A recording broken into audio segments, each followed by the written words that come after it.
இன்றைக்கி நம்ம மகளிர் உரிமை தொகை திட்டம் எப்பொழுது உங்கள் அக்கௌண்ட்டுக்கு 2500 ரூபாய் வரவு வைக்க காத்திருக்கிறது, இதை பற்றின ஒரு முழுமையான அலசல்கள் இந்த ஒரு வீடியோவில் கண்டிப்பாக இருக்கும். யாருக்கு இது பயன்படும், யாரெல்லாம் இந்த மகளிர் உரிமை தொகை வாங்க தற்சமயம் தயார் நிலையில் இருக்கிறார்கள் மக்கள்.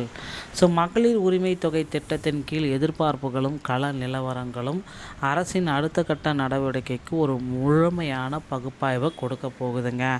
மகளிர் உரிமை தொகை 2500 எப்பொழுது உங்கள் அக்கௌண்ட்டுக்கு வரவு வைக்கப்படும்?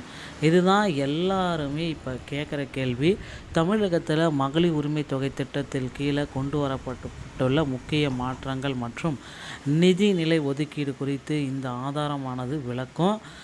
தற்பொழுது இந்த அரசு உதவித்தொகையை 2500 உயர்த்துவது குறித்து புதிய விண்ணப்பதாரர்களுக்கு வாய்ப்பளிப்பது குறித்தும் தீவிரமாக ஆலோசித்து வருகிறது. குறிப்பாக 60 வயதிற்கு மேற்பட்ட பெண்கள் முதியோர் ஓய்வூதிய திட்டத்திற்கு மாற்றுவதன் மூலம் நிதி சுமையை எப்படி குறைக்கலாம் என்பது குறித்து அரசு அதிகாரிகள் கணக்கீடு செய்கின்றனர்.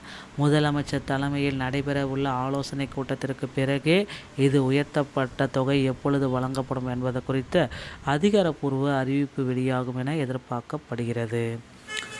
இதில் தகுதியுள்ள பெண்கள் அனைவரும் பயன்பெறுவதை உறுதி செய்யும் பல்வேறு விதிமுறைகளை பரிசீலனை செய்யப்படுகிறது. இது குறித்து தொடர்பான நிதி நிலை அறிக்கையை ஆய்வு செய்த பின்னரே இறுதி முடிவுகள் எடுக்கப்படும் என்று எதிர்பார்க்கப்படுகிறதுங்க. தற்பொழுதைய எதிர்பார்ப்புகளும் கள நிலவரம் என்ன அப்படின்னு பார்த்தீங்கன்னா, கடந்த திமுக ஆட்சியில் தேர்தல் வாக்குறுதி 1000 ரூபாய், தற்பொழுதைய இலக்கு அப்படின்னா 2500 ரூபாய். அதே மாதிரி 60 வயசுக்கு மேலே 3000 ரூபாய். 2026 திமுகவுடைய வாக்குறுதி 2000, தற்போதைய பயனாளிகள் பார்த்திங்கன்னா 2500 ரூபாய். தாவேகாவுடைய வாக்குறுதி அப்படின்னு நம்ம பார்க்குறப்ப 2500, 60 வயதுக்கு உட்பட்டவர்களுக்கு, 60 வயதுக்கு மேலே போச்சுன்னா 3000, அனைத்து தகுதியான மகளிருக்கும். தற்போதைய நிலை என்ன இப்போ இருக்கிற ஸ்டேட்டஸ் அப்படின்னா, மே மற்றும் ஜூலை மாதங்களில் 1000 மட்டுமே, ஜூன் மாதங்களில் 1000 மட்டுமே வரவு வைக்கப்பட்டது. இந்த ஜூலை 15ஆம் தேதி 2500, 3000 வரவு வைக்கப்படுமா அப்படின்றது தான் இப்போ கேள்விக்குறியாக இருக்குங்க. பயனாளிகளே புதுசாக சேர்க்க போகிறாங்க மதிப்பீட்டிலேருந்து, ஓகேங்களா. திட்டத்தை செயல்படுத்துவதில் உள்ள தாமதம் என்ன அப்படின்னு பார்த்தீங்கன்னா, புதிய விண்ணப்பங்களை ஆய்வுகள் எடுத்துகிட்ருக்காங்க. நிதிச்சுமைகள் எல்லாமே போயிட்டுருக்கு, நிறைய நிதிச்சுமைகள் எல்லாமே இருக்கிறதுனால புதிய விண்ணப்பங்கள் ஆய்வு செய்யப்படுது. பயனாளிகளின் வயது வரம்பு பகுப்பாய்வு செய்யப்படுகிறது. ஒட்டுமொத்த நிதிச்சுமையை கணக்கீடு செய்கிறாங்க. 1000 2500 உயர்த்துவதற்கு முன் தமிழ்நாடு அரசு 3 முக்கிய கொள்கைகளை ஆய்வு செய்து வருகிறது. அதில் விண்ணப்பங்களுக்கு சாத்தியக்கூறுகள் அப்படின்னு பார்த்திங்கன்னா, கட்டமைப்புகள், வாய்ப்பு வழங்கலாமா வேணாமா, மகளிர் தொகை இந்த புதுசாக 2700 வழங்குவதற்கான சில முக்கியமான அறிவிப்புகளில் இது ரொம்ப முக்கியம்.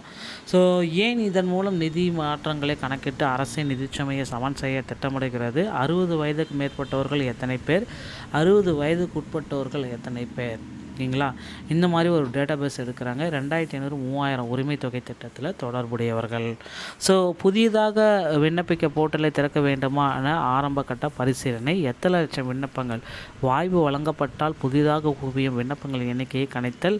தகுதியானவர்கள் எத்தனை பேர், அரசின் கடுமையான விதிமுறைகளின்படி வழங்கப்பட்ட இறுதிக்கட்ட பயனாளிகளை தேர்வு செய்யணும் அப்படின்னு சொல்கிறாங்க. இந்த இறுதிக்கட்ட முடிவு அடுத்த கட்ட நகர்வாக என்னவாக இருக்கும் அப்படின்றது தான் கேள்விக்குறியாக இருக்குங்க. இறுதிக்கட்ட நிதிச்சுமையை எந்த இதில் நம்ம கணக்கிடுறது?